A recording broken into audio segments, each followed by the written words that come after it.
राधे राधे दोस्तों, कैसे हैं आप सब। दोस्तों, इस साल का अंतिम सूर्य ग्रहण 25 अक्टूबर 2022 को लगने जा रहा है। 27 साल बाद ऐसा संयोग बना है कि कार्तिक अमावस्या दिवाली पर सूर्य ग्रहण लगने जा रहा है। इस बार कार्तिक अमावस्या तिथि 24 अक्टूबर की शाम 5:27 पर शुरू होगी और 25 अक्टूबर की शाम 4:18 पर समाप्त होगी। दीपावली पर मां लक्ष्मी का पूजन प्रदोष काल में किया जाता है, इसलिए इस बार दीपावली का पर्व 24 अक्टूबर को मनाया जाएगा। लेकिन साल 2022 का आखिरी सूर्य ग्रहण, जो कि इस बार भारत में भी दिखाई देगा, इसका असर भारत पर भी पड़ेगा। यह सूर्य ग्रहण 25 अक्टूबर को दोपहर शुरू होगा। 25 अक्टूबर की दोपहर 2:29 पर यह सूर्य ग्रहण शुरू होगा और शाम 6:20 पर समाप्त होगा। भारत में यह सूर्य ग्रहण दोपहर 4:29 से शाम 5:42 तक दिखेगा। इसलिए इस बार दीपावली के अगले दिन जो गोवर्धन पूजन होता है, अन्नकूट का पूजन होता है, वह इस बार दीपावली के अगले दिन ना होकर भैया दूज के साथ मनाया जाएगा। इस बार सूर्य ग्रहण की वजह से गोवर्धन पूजन एक दिन टल गया है। यह सूर्य ग्रहण भारत में दिखाई देने की वजह से इसका प्रभाव दीपावली पर भी पड़ेगा। साल का आखिरी सूर्य ग्रहण यूरोप, अफ्रीका महाद्वीप का उत्तर पूर्वी भाग, एशिया का दक्षिण पश्चिम भाग और अंटार्कटिका में पूर्ण रूप से दिखाई देगा। भारत में यह ग्रहण दिल्ली, गुजरात, राजस्थान, पंजाब, उत्तराखंड, लेह, जम्मू, श्रीनगर में अच्छे से देखा जा सकेगा। भारत के अन्य भाग में यह आंशिक रूप से दिखाई देगा। सूर्य ग्रहण के सूतक सूर्य ग्रहण से 12 घंटे पहले ही शुरू हो जाते हैं। सूतक वह अशुभ काल होता है जिसमें कोई भी शुभ कार्य नहीं किया जाता। इस दौरान मूर्ति पूजन भी नहीं किया जाता। सूर्य ग्रहण के सूतक 12 घंटे पूर्व शुरू होते हैं और इस बार भारत में सूर्य ग्रहण 25 अक्टूबर की दोपहर 4:29 पर शुरू होगा। इसलिए इसके सूतक भारतीय समय के अनुसार भारत में 25 अक्टूबर की सुबह 4:29 पर ही शुरू हो जाएंगे, जो कि सूर्य ग्रहण के साथ ही शाम 5:45 पर समाप्त होंगे। सूतक काल में कोई भी शुभ कार्य और पूजा पाठ नहीं किए जाते। सूतक के समय सभी मंदिरों के कपाट भी बंद कर दिए जाते हैं। इसी वजह से गोवर्धन पूजन 25 अक्टूबर की बजाय 26 अक्टूबर को होगा। ग्रहण के सूतक के समय से ही मूर्ति पूजन बंद कर दिया जाता है। मूर्ति पूजन वर्जित होता है। इस समय यज्ञ इत्यादि भी नहीं किए जा सकते। इसलिए ग्रहण के सूतक लगने से पहले ही मंदिर के कपाट बंद कर दिए जाते हैं। घर के मंदिर पर भी पर्दा डाल देना चाहिए, जिससे आपको भगवान जी के दर्शन ना हो। ग्रहण के सूतक के दौरान मंदिर में ना तो दिया जलाया जाता है, ना ही भगवान जी को भोग लगाया जाता है। लेकिन ग्रहण और सूतक के दौरान पूजन का विशेष महत्व होता है। कहते हैं सूर्य ग्रहण और सूर्य ग्रहण के सूतक के दौरान जो पूजन किया जाता है, उसका 10 लाख गुना अधिक पुण्य फल प्राप्त होता है। जैसे आप एक बार गायत्री मंत्र का जाप करेंगे तो वो आपको 10 लाख गायत्री मंत्र के जाप के बराबर पुण्य प्रदान करेगा। इसलिए ग्रहण और ग्रहण के सूतक के दौरान पूजा पाठ का विशेष महत्व होता है। मूर्ति पूजन बंद होता है, लेकिन आप मानसिक पूजन जैसे कि माला का जाप करना, मंत्र का जाप करना, मन ही मन आप अपने इष्ट के मंत्र का जाप विशेष तौर पर सूर्य ग्रहण के दौरान सूर्य देव के मंत्र का जाप करना चाहिए। इस दौरान भगवान विष्णु जी के 12 मंत्र का जाप करें। मां लक्ष्मी की कृपा प्राप्त करने के लिए मां लक्ष्मी के मंत्र ओम महालक्ष्मी नमः का जाप करें। अगर आप किसी रोग से पीड़ित हैं तो इस दौरान आपको महामृत्युंजय मंत्र का जाप करना चाहिए। अगर आप किसी ऊपरी बाधा, बुरी नजर या रोक टोक से पीड़ित हैं तो इस समय आपको हनुमान चालीसा और मां काली के मंत्र ओम ऐं ह्रीं क्लीं चामुंडाय विद्महे का जाप करना चाहिए। अगर आप संतान सुख की कामना करते हैं तो आपको इस समय गोपाल मंत्र का जाप करना चाहिए। इसके लिए आप या फिर आप रुद्राष्टक का भी जाप कर सकते हैं। इस तरह से आप अपने इष्ट के मंत्र के साथ ही ग्रहण और सूतक काल के दौरान अपनी समस्याओं को दूर करने से संबंधित मंत्रों का जाप अवश्य ही करें। ऐसा करने से अन्य गुना पुण्य फल प्राप्त होगा और कष्टों का निवारण हो जाएगा।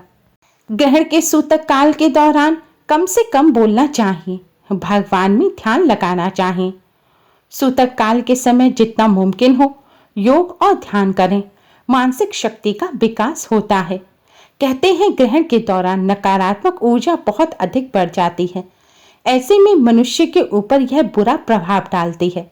मंत्र का जाप करने से, ध्यान करने से आपके चारों तरफ सकारात्मक ऊर्जा बन जाएगी, जिससे नकारात्मक जो शक्ति है वह आप पर असर नहीं कर पाएंगी। ग्रहण काल के दौरान इसीलिए लोगों का मन उदास भी रहता है और गुस्सा भी अधिक आता है, क्योंकि उन पर नकारात्मक शक्तियों का प्रभाव पड़ जाता है। इसलिए इस दौरान नकारात्मक शक्तियों से बचाव के लिए भी मंत्रों का जाप करना चाहिए। शास्त्रों के अनुसार ग्रहण और सूतक काल के दौरान कुछ भी खाना पीना नहीं चाहिए, क्योंकि इस समय नकारात्मक शक्तियां बढ़ जाती हैं और खान पान की चीजों पर इनका प्रभाव पड़ता है। और इस दौरान कई जीवाणु भी पैदा हो जाते हैं जो खान पान की चीजों को दूषित कर देते हैं, और जब आप इसका सेवन करेंगे तो इससे आपके कोई ना कोई रोग हो जाएगा, आपको कष्ट होगा। इसलिए ग्रहण काल के दौरान कुछ भी खाया पिया नहीं जाता। खाने पीने की जो पहले की चीजें बनी हुई होती हैं, जैसे कि घर में सब्जी रखी है, मलाई रखी है, दूध रखी है, तो इस सब में आपको ग्रहण के सूतक लगने से पहले ही तुलसी का पत्ता और गंगा जल डाल देना चाहिए। इसको आप शुद्ध रखने के लिए तुलसी पत्र ना हो तो कुशा भी डाल सकते हैं। जो कुश की घास होती है, खास तौर पर जो श्राद्ध के दौरान इस्तेमाल की जाती है, वही कुश की घास आपको इन चीजों में डाल देनी चाहिए। कहते हैं जिन चीजों में गंगा जल, तुलसी पत्र या कुशा की घास पड़ी होती है, उन चीजों पर ग्रहण का कोई भी दुष्प्रभाव नहीं पड़ता और फिर वह चीजें ग्रहण काल के बाद खाई जा सकती हैं। अगर आपको स्वास्थ्य संबंधी समस्या है, जैसे कि सूर्य ग्रहण के सूतक 12 घंटे पूर्व शुरू हो जाएंगे, सुबह 4:30 बजे शुरू होंगे और शाम को लगभग 5:45 बजे यह समाप्त होंगे, और ग्रहण के सूतक के बाद भी स्नान आदि करने के पश्चात ही अन्न जल ग्रहण किया जाता है। तो इतने लंबे समय तक भूखे प्यासे रहना संभव नहीं है। तो इसलिए अगर आप सूतक से पहले जिन खाने पीने की चीज़ों में, पीने के पानी में तुलसी पत्र डाल देंगे, गंगा जल डाल देंगे या कुशा की घास डाल देंगे, तो उसे आप सूतक काल के दौरान ग्रहण कर सकते हैं। लेकिन ध्यान रखें, सिर्फ सूतक काल के दौरान ही आप इस चीज़ों को खाएं। ग्रहण काल के दौरान कोई भी चीज किसी भी व्यक्ति को ना तो खानी चाहिए और ना ही पीनी चाहिए। ग्रहण और सूतक काल के दौरान ना तो ब्रश करना चाहिए, ना ही बालों में कंघी करनी चाहिए। कोई भी ब्यूटी प्रोडक्ट्स भी नहीं यूज करनी चाहिए। इस दौरान सोना भी वर्जित होता है। इस दौरान नुकीली चीजें, कैंची, धार वाली वस्तुएं भी इस्तेमाल नहीं की जाती। ग्रहण और सूतक पर विशेष तौर पर गर्भवती महिलाएं और आपके घर कोई पशु हो, जैसे कि भैंस हो, बकरी हो, और वह गर्भवती हैं, तो उनका भी आपको विशेष ध्यान रखना चाहिए। कहते हैं ग्रहण का दुष्प्रभाव सबसे अधिक गर्भवती महिलाओं पर पड़ता है। इसलिए ग्रहण काल के दौरान गर्भवती महिलाओं को खास तौर पर चाकू, कैंची या फिर सुई वगैरह का इस्तेमाल नहीं करना चाहिए। सब्जी भी ना काटें और भोजन भी ना पकाएं। गर्भवती महिलाओं को बचाव के लिए अपने पेट पर गेरू, जो कुम्हार अपने बर्तनों को रंगने के लिए इस्तेमाल करते हैं, गेरू, उसको लगा लेना चाहिए। ऐसा करने से ग्रहण का दुष्प्रभाव गर्भ पर नहीं पड़ता।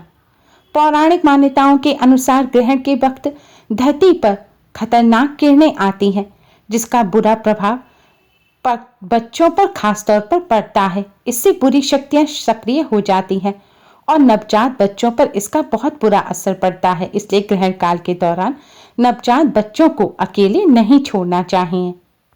ग्रहण और सूतक काल के दौरान ब्रह्मचर्य का पालन करें। ग्रहण समाप्त होने के पश्चात घर में झाड़ू लगाएं और फिर स्नान कर स्वच्छ वस्त्र धारण करें। ग्रहण समाप्त होने के पश्चात जो वस्त्र आपने पहन रखे हैं उन्हें ही पहनकर स्नान करना चाहिए। और फिर स्नान करने के पश्चात पूरे घर में गंगा जल का छिड़काव कर अपने मंदिर की सफाई करें। भगवान जी की जो प्रतिमा है उन्हें स्नान कराएं। तस्वीर है तो साफ कपड़े से पोंछें और दीपक जलाएं। इसके पश्चात ही अन्न जल ग्रहण करें।